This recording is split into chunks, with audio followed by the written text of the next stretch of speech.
I wanted to go over things that just don't match between Tyler and then the shooter. So there's things that just make them completely different tracks. So there's one thing about people thinking maybe he did a clothing change, the shirt and the pants. We'll even deprioritize that one. I want to show other things that really don't make sense and show that it's not a match.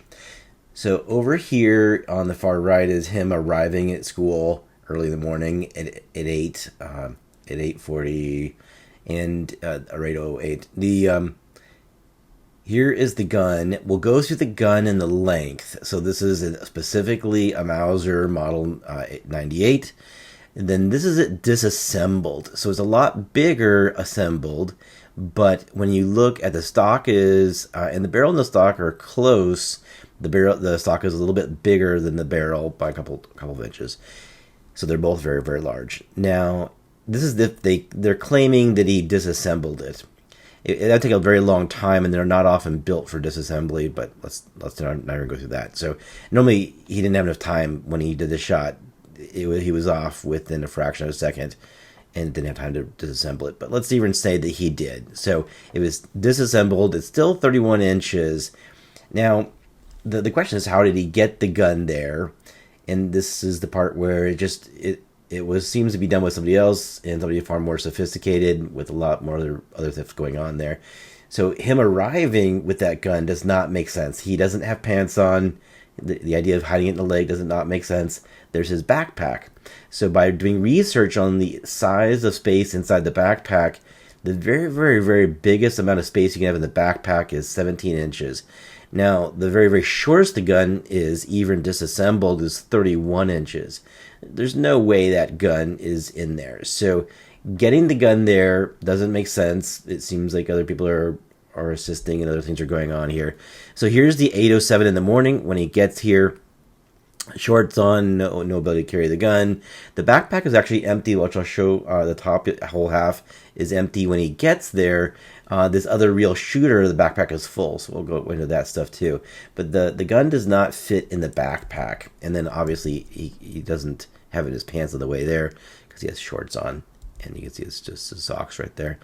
Now, we'll go over to the hat does not match. There's a whole bunch of things. So, yeah, even if he's going to go change his shirt for some reason or change pants for some reason, the hat does not make sense. So if you look at all the photos of Tyler, they're not a blue hat.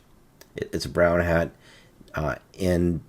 So if you go look over here, it's a quite light blue hat. And at the back, you can kind of see this plasticky type of stuff. So it's a very, very different kind of hat. And, why would he change his hat? So I think it's just two different people. If you look over here, now let's go look early in the day, 8 in the morning when he's the real person, Tyler's there. Then in the middle is the person that did the shooting. And then later you see Tyler at 6:38 at Dairy Queen. So the hat's blue only by the shooter. And then the real Tyler Robinson does not have a blue hat on. And we'll get to some other factors here. The shirt changed. I won't spend too much time on that, but there's some things that doesn't make sense there. We're going to go over to the backpack. So if he was going to go change his shirt and his pants or whatever and put them in the backpack, but why would he change backpacks? So this is another part of him being a very different person here. So over here is a very blue light backpack, and over on the right, it's pretty well lit. You can see that there's lights here.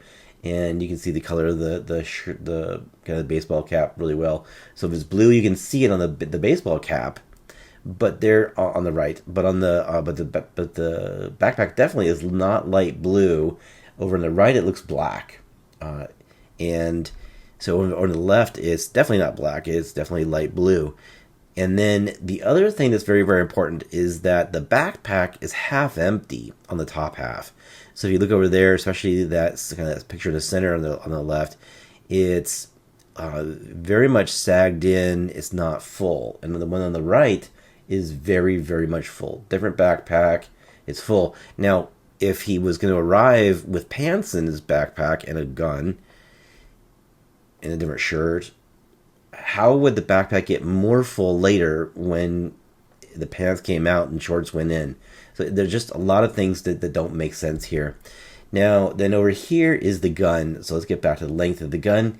If you look at if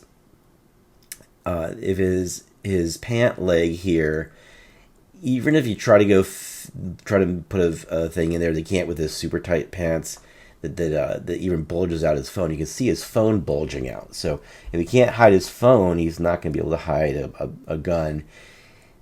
To kind of show how tight the pants are, to see that the phone just is clearly visible right there. The gun, even disassembled, and he didn't have time to disassemble it, but even disassembled, it just would not fit in the pants. And then it's interesting that they don't show the video of him coming down here. They'll probably show his both legs being bent, and you'll see this a little bit later. Now here, if they're kind of claiming that the right leg is where he's hiding the gun, we'll show this later where it's actually the leg is well bent on the right side. So this does not make sense. Over here, and then over here, here's the right leg bent, and again, there's just no space for the cell phone there, the gun there. So the things don't make sense here. There's definitely far more sophisticated people and more people involved. They got the gun there. They got the gun away. There's whoever this person is of the thing, I think is very, very different person. Why would they change their hat? So they're going to change their shorts and their shirt, fine, but why are they going to change the hat, and why are they going to change the backpack? So for a 22-year-old by themselves, changing the backpack doesn't make sense, and where'd the old backpack go? So it's just it all just does not make sense. And then why would he sit here and be in a maroon shirt in the morning, be in a maroon shirt at night, and not be in the maroon shirt in the middle part, and have get a different blue hat somewhere in the middle, and go back to his favorite non-blue hats in the evening time. So these are just different people and different things going on, and the idea that this 22-year-old lone wolf was able to get the gun there, it won't fit in the backpack, it won't fit in his legs, his pants. And so none of this makes sense. And even if you quote unquote break it down, people have to really understand 31 inches is so much bigger than his leg could hide. Even if he could kind of squeeze it into his cell phone hugging pants, the gun is still too long. It would be dragging on the ground. It would be kind of go way too high. It just wouldn't fit. So this is the part that people should really understand in order to see that these things just don't match. Even when people say, oh, they just broke the gun down. No, doesn't match.